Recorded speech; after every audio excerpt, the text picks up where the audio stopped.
A lot of people think having a home studio is a lot more expensive and a lot more complicated than it actually is. It can really be boiled down to three main elements. Yo, Wagwan, hope you're having a great day. Now in this video, I'm going to be teaching you how to build the best home studio for you, and I'm going to be revealing my home studio and showing you around this. Basically, it's very simple, not a lot going on, but if you've heard any of my music, then you might think, wow, you know, very professional sounding. If you haven't, go to Spotify, search for J Carter Ray, or go to jcarterray.com/Spotify. You can hear some of my music over there. But I've been recording with a pretty simple setup for many years. I started out with a laptop and a USB mic, and I've upgraded it over the years. So I'm going to show you what I've got now, and I'm going to explain how easy it is to create your own home studio and how to make everything sound way more professional. Now, first of all, the reason why I'm making this video, I did make a video on how to build a home studio on a budget earlier on in the year, but I recently got a request from Leavin Peters. I believe that's how you say your name, mate. I remember he left a comment saying it's actually pronounced Leavin. He asked for tips on building the best home recording studio and which room should he pick. So first of all, I'm going to go over, you know, what room you should pick, and then I'm going to show you my home studio, and then I'm going to talk about the different equipment that I suggest you should get. So first of all, the best room is the room that you have access to. Like, a lot of people, maybe they only have one room that they have access to. They only have their bedroom. Maybe you live with parents and whatnot. So if you only got one room, then you don't really need to think about which is the best room. But if you've got multiple rooms, like I do in my flat, I've got the front room, the sitting room or whatever, which is now my home gym, and I've also got my bedroom, which is also my studio. Now, generally you'll hear of bedroom studios, so when I first started creating my studio, I just thought, okay, it will be in the bedroom, innit? So I've tried having my studio in both the bedroom and in my living room back before it was a gym. And the thing that you need to know when you're trying to pick your studio space is you want there to be the least amount of reverb as possible, and the place that was best with the least amount of reverb was my bedroom in this corner over here. Now in my living room, it's larger, and I don't know what the dimensions are, why there's just more reverb, but I realized when I tried to record in there, there was way more reverb, and you don't want that to happen. When you're recording, you want your sound to be as dead and as flat as possible, and you want to be able to add reverb after. You don't want to record with a bunch of reverb. So that's basically the only thing you really need to think about when you're picking your studio space. Now, there are other things that you can think about, like poles and all these other sonic elements and that sort of stuff, but that's not really necessary. You don't really need to think about that too much. I wouldn't say that that's a big thing. Does my thing autofocus? Have I got autofocus on? I think have I got, let me check. Yeah, I got autofocus on. Great stuff. So basically, pick the room with the least amount of reverb, the room which sounds the dullest, like you're not getting a lot of reverberations when you're actually talking in that room. That's basically what I've got for you. So if you've got a small room, that might be the best option for you in terms of where to put your studio. So that's the first thing answered. If you want to get more in depth with, you know, the poles, I think it's poles, maybe it's poles, but it's like different types of modes, and it's just a lot of in-depth stuff. Read the book, The Mixing Secrets of Home Recording Studio. Let me get it for you. I'm currently going through it now. I haven't finished because I just haven't read in weeks, to be honest. But this is the book, Mixing Secrets for the Small Studio. I'll try and leave a link down below if I remember. But this has a lot of great information in terms of how to set up your studio and how to basically mix, you know, and have everything sounding better. So check out that book ASAP, and you'll probably get a lot of great stuff from that. So as I said, if we're keeping it simple, pick the room with the least amount of echo, least amount of reverb, and that you can fit your equipment into. Yeah, now let me show you what I've got in my studio and then I'll let you know what you need for your studio. Like, there's only some basic things that you need, and I'll try and mix those things in together, and then I'll go through the full list of things and give you more idea of what exactly you should get to build your studio. Okay, so let's do it. I'm gonna pick up the camera and we're gonna go from there, and then I believe I'm gonna go over to my computer and walk you through my music tools page. Okay, so let's start with a mic. You can already see the mic, so I don't really need to get off camera to do this and pick it up. This is the Rode NT1A. Obviously, you need a mic to actually record your vocals, and I highly suggest this mic. This is one of my favorite mics. I've been using this for over 5 years. I don't even know how long I've had this mic. I think it's over 8 years at this point, probably. I've been using it for a very long time, and it gets great results. I've been using it for making videos. I've been using it for making songs, for recording podcasts, use it for anything, and it does great stuff. Yeah, so that's the mic. Now let's get into everything else coming up. So as we record, what I'm going to try and do is keep the mic on me so the audio doesn't get, you know, terrible. So let me just quickly show you where my mic is usually sitting. It's usually sitting around here so that I can face the foam over there, so that my vocals get trapped in the foam and it doesn't reverberate. I think that's the term. It doesn't basically bounce off the wall. Basically, it gets stuck in there. So that's generally how I deal with the mic. So now let me bring the mic to my face. Let me move my chair out the way. Let's also turn this off. This is something for another video. And let's get cracking. So first of all, you need a audio interface, and that's what we got over here. So this is the Studio 24C. Let's move this diffuser out of the way. It's light diffuser. This is the Studio 24C, the PreSonus Studio 24C. This is what I'm using now. Before, I had the PreSonus audio box. This is a great upgrade. The reason why I really like this upgrade is because when I've got the phantom power on and I've got the mic on, I can also have my speakers on. Now before, when I was using the PreSonus audio box, if I had the mic on and the mic had power to it and I had the speaker on, it would give me a lot of feedback. But with this upgrade, that doesn't happen anymore. And I also enjoy this upgrade because it also shows me the actual levels of my audio, so I can see that in real time and, you know, adapt accordingly. So that's that. We've got, you know, some wires around here that I should probably clean up. I don't even remember what this wire was. What is this wire for? It's for something. we got wires and all that sort of stuff, you know. I'll move that at some point, but you know, things are clean enough, innit? Things are clean enough. So that's that. We've got the audio interface. Then we've got these headphones. These are Audio Technica headphones, the Ath M50x. Wow, this just, oh my god, this just autofocused and it didn't make any noise. This lens is sick, actually. I didn't even realize this lens was that good. I thought that the autofocus would make a bunch of noise. That's why I usually don't have autofocus on. So this is the Ath M50x. Okay, these are great headphones. The reason why I got these is because they give a pretty flat output. They're not bass boosted or anything like that. You don't want like Beats by Dre or anything like that. You want your audio to be as flat as possible, so it gives you the best representation of the music. And then I listen to my music in, you know, the basic headphones that I just use to listen to music in. So that's that. Also, I guess let me show you my Rode stand that I'm using, my Rode mic stand. This is my desk stand.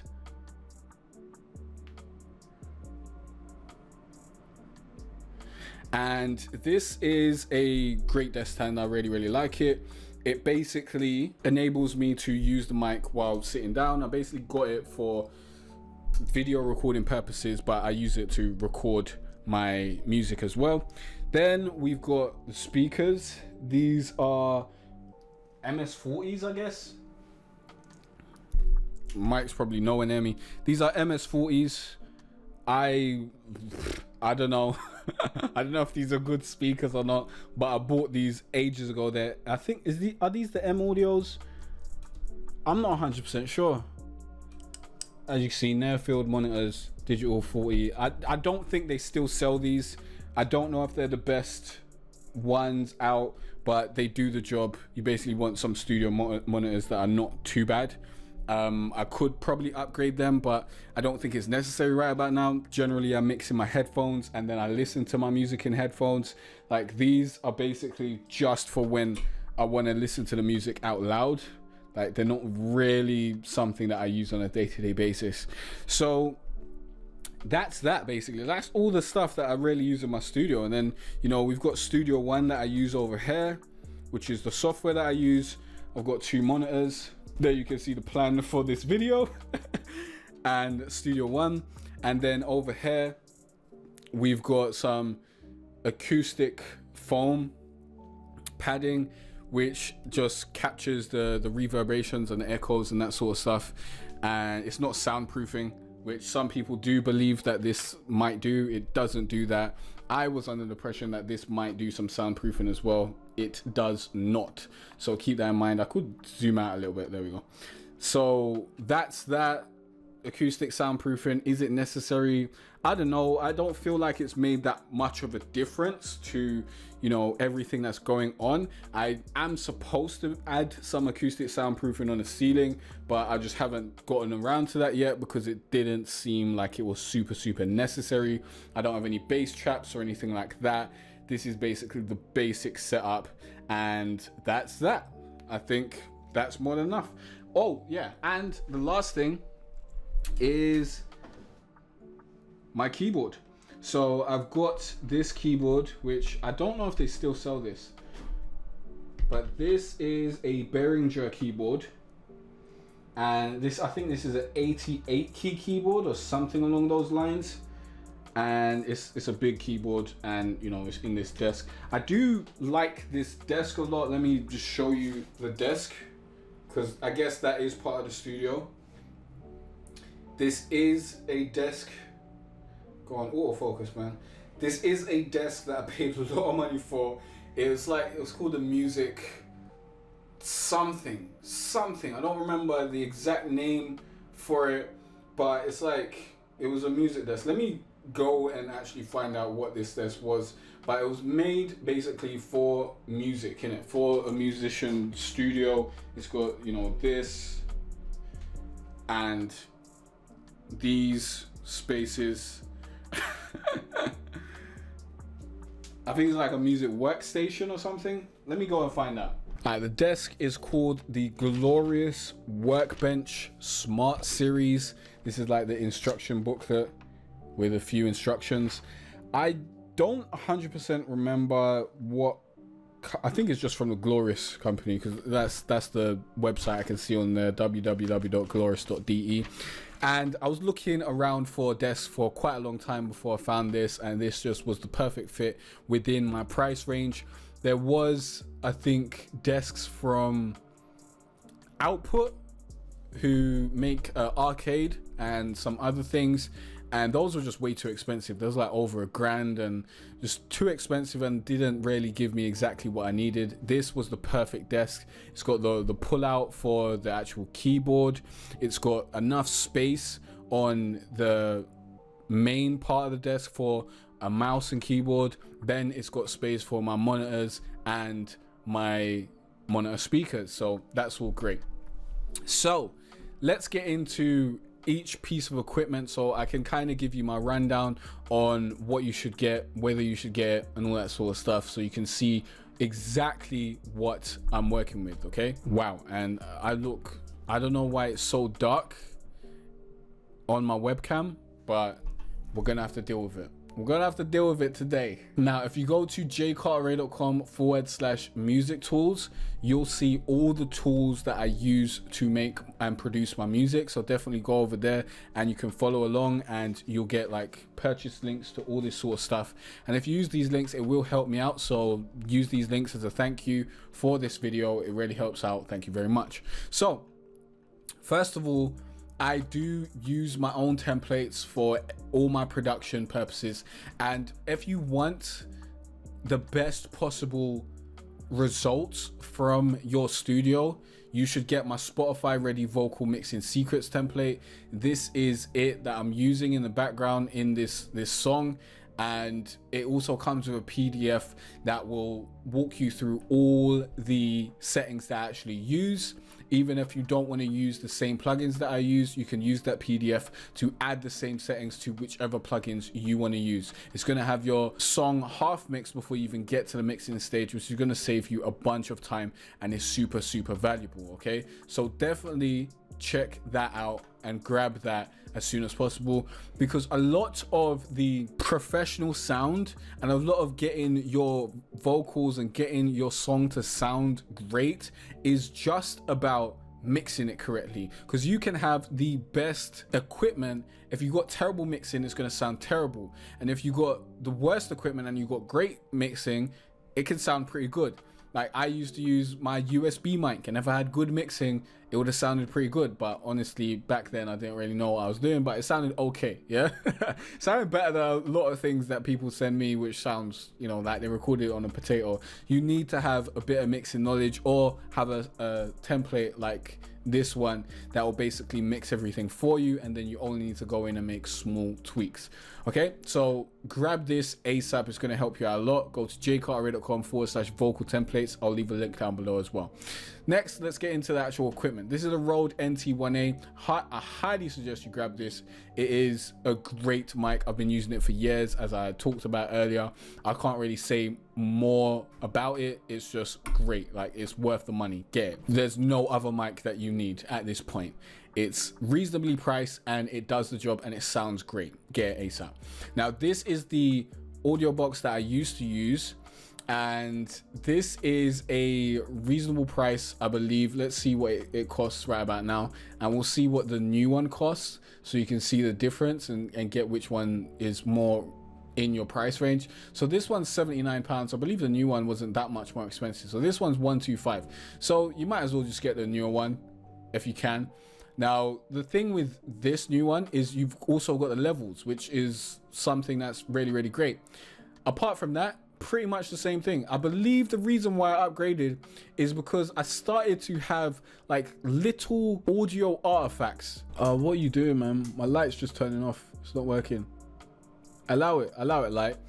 I had little audio artifacts that basically just made my song not sound great in it. So I wasn't sure if it was the mic or the interface or the program that I was using or the mixing settings, but I decided I had this for, you know, a bunch of years, at least 5 years, and I thought I might as well just get a new audio interface and see if that does anything. And since I got this audio interface, I haven't had any problems. So maybe it was the audio interface, but on a budget, this is a great interface to get. But, you know, for £40 more, or nearly £40 more, let me do the maths, 80, about 80, so 20, 25, £45 more, this is worth the money. Okay, definitely worth it.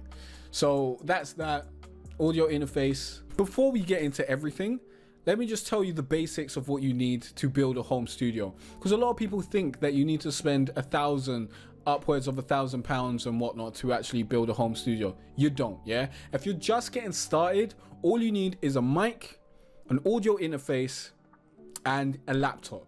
That's all you need. Depending on if your mic comes with like a stand or a pop shield, you'll need to get a stand and a pop shield and headphones. But other than that, that's all you need. Headphones, a mic, audio interface, pop shield, stand. So 5 things, and then you've got a home studio. Yeah, everything after that should really be spent on mixing, and then you make a few songs, you learn how to use your equipment, and then you upgrade over time. So that's how you start out. Like, you don't really need to spend thousands of pounds and get all the mixing boards and all these things. That's not necessary. It's not really going to do much for you if you don't know how to use it anyways.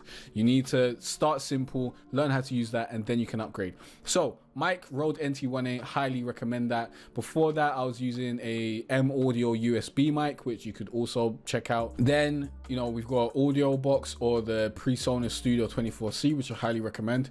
I've got a Tiger Boom mic stand, which I do have in my living room because it's just in the corner where I've got a bunch of studio lights and whatnot. But I don't really use this anymore because I use my desk stand basically to record all my music. But I did use this especially if I was bringing in other artists and allowing them to record in my studio, because it makes more, like, most people expect to be standing up when they're recording, so this really helps with that and gives them the stand that they need. So that's that, and it's cheaper than this desk mic stand. This is about £20. This desk mic stand, I don't even remember how much I paid for it, but it's more than £20, I'll tell you that. £67. So that's that. And I like this desk mic stand because it's just convenient and it allows me to do everything at this desk. Then we've got these headphones, which is the headphones that I used to use. So if you want to start with some budget headphones, I think it's about £20, but they broke after every year. Now it's £11.50. They got even cheaper. They used to be £20. So these are super cheap, super affordable, but they will break every year. Like, they broke every year for me without fail.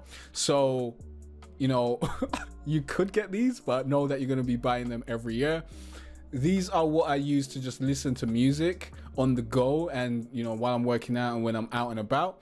So these are my everyday listening stuff. So I'll use these to listen to my music back to make sure that it's in the same vibe and it's sounding on the same level as everything else that I listen to. So this is what I used to test out everything. But these are the actual studio monitor professional headphones that I use, my Audio Technicas, that allow me to mix everything, and these are £109. So, you know, a bit more expensive than the £11 ones, but I've been using this for, I think, maybe 2 years at this point, something along those lines, and it hasn't broken. And these are really nice headphones, actually. Like, I really like them. I like that you can, you know, store them like that. I think this like goes in like that, and you know, there's about, I could go through and fold these up a bunch, but I think that's more wasting your time. But yeah, that's a great headphones that I suggest grabbing. Monitor speakers, I don't really know too much about monitor speakers to give you advice on what to get. If you want to get more expensive monitor speakers, grab them. Oh, these are Behringer monitor speakers. I didn't even do you remember these? So if you click over here, it's not going to show you the Behringer ones because the ones that I use aren't sold anymore, but you can get these Behringer ones, and or you can get some PreSonus studio monitor speakers, which I do suggest because I've had a lot of good experiences with PreSonus, so that's why I suggest their stuff. But I'm not a studio speaker specialist, so I don't really know exactly what you should get with that. Okay, and then this is the MIDI keyboard that I use, and I use it now and then, to be honest. I click a lot of stuff in, so if I was to start my studio from scratch right now, I wouldn't get this. I'd get something that would actually show me the notes that I can use in each key, which is something that I'm going to be looking into next year. Hopefully I can get who are they, Natural Instruments or Native Instruments, or another keyboard company to just send me a keyboard so I don't have to spend £400 on it. But that is something that I'm going to be looking into. This was about £80, I believe.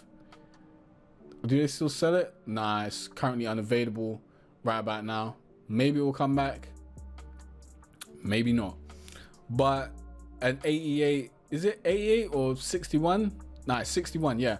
61 keys, pretty much more than you need. You don't need more than 61 keys. The reason why I wanted a 61 key keyboard, or a keyboard that's as long as this, is to give me more ability to move up and down the scale and up and down into different octaves, because I've also got this very small MIDI keyboard, but with this you've only got 2 octaves on it. So every time you want to go up the octave or down the octave, you got to press these arrow buttons basically. So that's that. And then we've got these Pro Acoustic Form Wedge tiles, which are you can get them at a reasonable price, £33 for 24 of these. And also to stick them up, you want, oh, I forgot what they're called. Command strips, that's what they're called. So if you type in command strips, you'll find these. And basically, which ones did I actually get? I think, I'm not 100% sure which ones I actually got. As you can see, I've got a few of them. I think these are the ones that are these are the ones that I use to hang up all the acoustic foam, because the acoustic foam's not very heavy, so you don't really need to get, you know, these large ones. But with this, it allows you to place up your acoustic foam without using glue or nails or anything like that. So if you want to take them down, it's super easy, and it's not gonna mess up your wall. So that's that basically. And then the software I'm using is Studio One. I need to add the Studio One 5 thing here, because that's what I'm using now. And I can go through all the plugins that I use, but that's not 100% necessary. You can go to jcarteray.com/music tools to check all of this out and see the different plugins that I use on a day-to-day basis. But as I said, let me just recap for you the only things you need. Let me come off here. Yeah, let's go back to the camera. The only things you need right now to make a home studio is a mic, yeah? And if you're gonna use a USB mic, you don't even need the audio interface. But if you got an XLR mic like this, you're getting a Rode NT1A or a good mic, generally you're gonna be an XLR mic, then you get a mic, an audio interface, and you use your computer, yeah? And with the Rode, it comes with this shock mount, and it comes with this pop shield. So all you need is a stand to use it with, and Bob's your uncle, you're done. You don't need to spend, a camera stops recording, you don't need to spend any more money other than that. And basically with that, you basically got a home studio. Now the speakers and the great headphones and all that sort of stuff are extra things that you don't need, but they're nice to have and can help you make better sounding quality music. But you don't need them. The things that you need, the mic.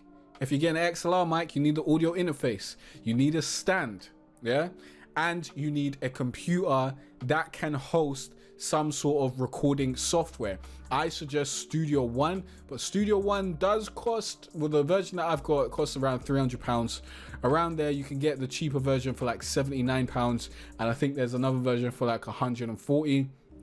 I highly suggest you get Studio One for your recording purposes, and that's gonna help you out a lot. But you can get a free software like Audacity or Reaper. I don't use those, so I can't really speak on that. I did use Reaper at one point, way back when I had no money, and I tried that out. I think I tried Audacity as well, but I didn't use those for very long. I got Cubase.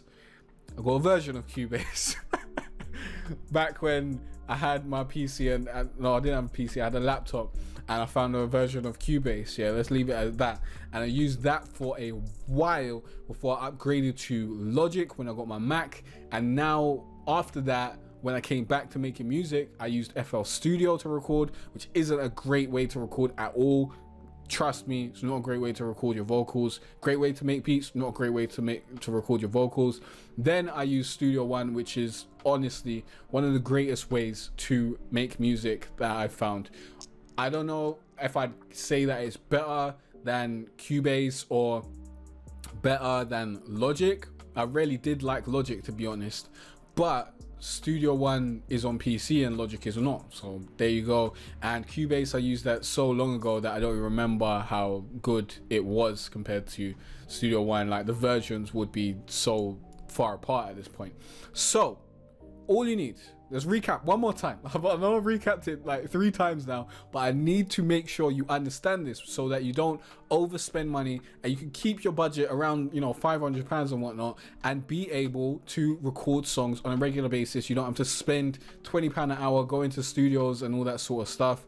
You might have to spend £100 or more on getting someone to mix it if you're not that good on mixing it, but you could download my vocal mixing template, link down below. That's going to make your vocals sound great in a very small amount of time without much effort. So you're already on a good start there. But you need a mic, you need an audio interface, you need a stand, a mic stand.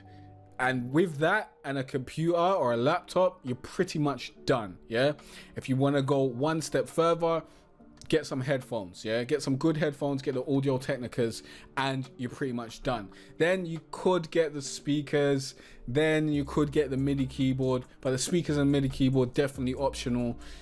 With just the headphones and that sort of stuff, you've got a pretty good start for a home studio, probably better than a lot of people out there, and you're gonna be able to make some high quality recordings. Yeah, especially with my template that I already told you about. So we'll add that on there. So 6 things. Template should come, I don't know, third maybe after the mic.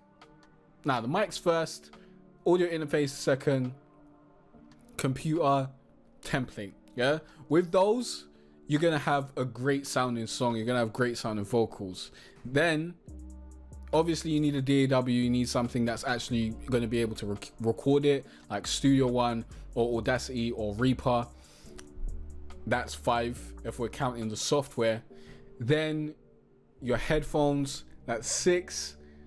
A stand will come before the headphones actually, but that's 7. Then you can add some speakers, that's 8. So maximum you really need 8. If you want to add a MIDI keyboard as well because you want to produce and do stuff like that, that's 9. Yeah, 9 things you need to purchase.